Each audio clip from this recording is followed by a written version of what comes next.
Waste Bengal के विधानसभा चुनाव के नतीजे इस समय शेयर बाजार और निवेशकों के लिए काफी अहम रहने वाले हैं।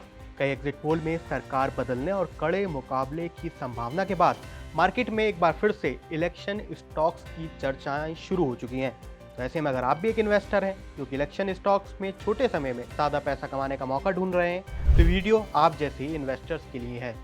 दरअसल जब भी इलेक्शंस होते हैं तो उन स्टेट में नई सरकारों की नीतियां, इंफ्रा पर खर्च और उपभोक्ता मांग से काफी लाभ मिल सकता है।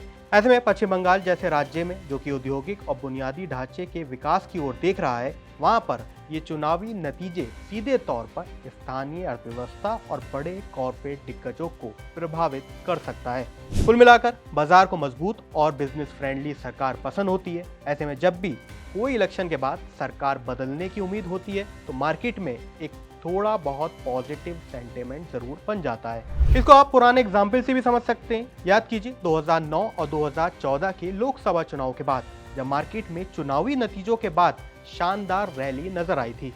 अब आते हैं सबसे इंपॉर्टेंट पार्ट पर। ऐसे में अगर आप एक इन्वेस्टर हैं तो ऐसे कौन से स्टॉक्स हैं जो बंगाल में रिजल्ट के बाद आपके फेवरेट बन सकते हैं और मार्केट में अच्छा खासा रिटर्न दिला सकते हैं। सीईएससी लिमिटेड कोलकाता की इकलौती पावर डिस्ट्रीब्यूशन कंपनी है।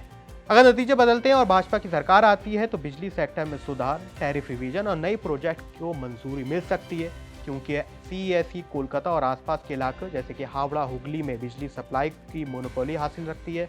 इसलिए चुनाव के समय पॉलिसी कंटिन्यूटी की उम्मीद निवेशकों को राहत दे सकती है। कुल मिलाकर बाजार को लगता है कि चुनाव के बाद अगर टैरिफ स्ट्रक्चर या फिर बिजनेस वितरण की नीतियों में यानी कंपनी के काफी सारे कॉन्ट्रैक्ट्स में बदलाव होता है तो ये एक नेगेटिव बदलाव भी हो सकता है। अभी तक कंपनी का परफॉर्मेंस देखें तो अप्रैल 2026 की शुरुआत में सीईएससी का शेयर 153 रुपए के आसपास था, जो कि 29 अप्रैल आते आते 191 रुपए के लेवल को पार कर चुका है। 29 अप्रैल वही तारीख थी जब आखिरी फेज के इलेक्शंस हो रहे थे, आखिरी फेज की वोटिंग हो रही थी। अगर कंपनी का परफॉर्मेंस देखें तो पिछले एक महीने में इसने 24% ज़्यादा की तेजी दिखाई है। ये 52 वीक हाई के करीब ट्रेड कर रहा है, जो कि 195 रुपए के आसपास है। अब आते हैं दूसरे बड़े स्टॉक पर, भारत की सबसे बड़ी इंफ्रा कंपनी L&T। इसका पश्चिम बंगाल की अधिकांश बड़ी परियोजनाओं में काफी अच्छा खासा दबदबा है। वेस्ट बंगाल में चाहे मेट्रो रेल का एक्सपेंशन हो, फ्लाईओवर का निर्माण हो या फिर इंडस्ट्रियल हब का विकास, L&T यहाँ पर सबसे बड़ी एग्जीक्यूटर कंपनी मानी जाती है।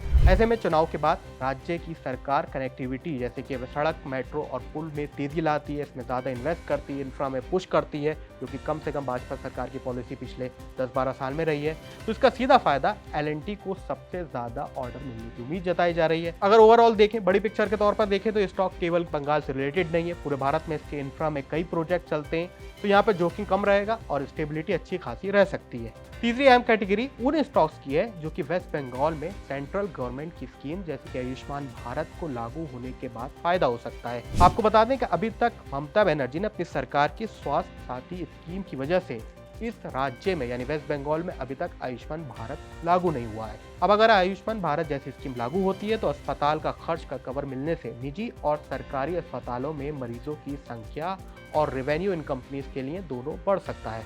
अब आते हैं उन कंपनीज को जिसका इसका सीधा फायदा होगा अगर आयुष्मान भारत स्कीम वेस्ट बंगाल में लागू होती है। तो सबसे पहले Apollo hospital, Narayan Hrudayalaya, max health care जैसे सेक्टर्स को, जैसे स्टॉक्स को काफी फायदा यहाँ पे हो सकता है। तो ओवरऑल देखें तो गवर्नमेंट बदलने से निवेशकों को उम्मीद रहती है, नई गवर्नमेंट की पॉलिसीज बिजनेस फ्रेंडली होंगी, इसका अंदाजा, इसकी उम्मीद निवेशकों को रहती है। इसी वजह से अगर पश्चिम बंगाल में बीजेपी आती है यानी गवर्नमेंट चेंज होती है तो केंद्र सरकार की स्कीम को राज्य में लागू किया जाएगा। आयुष्मान भारत के अलावा घर से जुड़ी पीएम आवास योजना, सड़क, लॉजिस्टिक, इंडस्ट्रियल कॉरिडोर और पोर्ट से जुड़ी योजनाओं को भी बेहतर तरीके से लागू किया जा सकता है, जिसका सीधा फायदा इन्वेस्टर्स को यहाँ पर मिलेगा और एक अच्छा खासा कमाई का मौका आपके लिए भी हो सकता है। तो क्या आप भी 4 तारीख को चुनावी नतीजों के साथ स्टॉक मार्केट पर भी सीधी नज़र रखने वाले? हमें कमेंट सेक्शन में ज़रूर लिखें। और क्या आपके पोर्टफोलियो में भी ये स्टॉक्स शामिल है? हमें कमेंट सेक्शन में ज़रूर बताएं।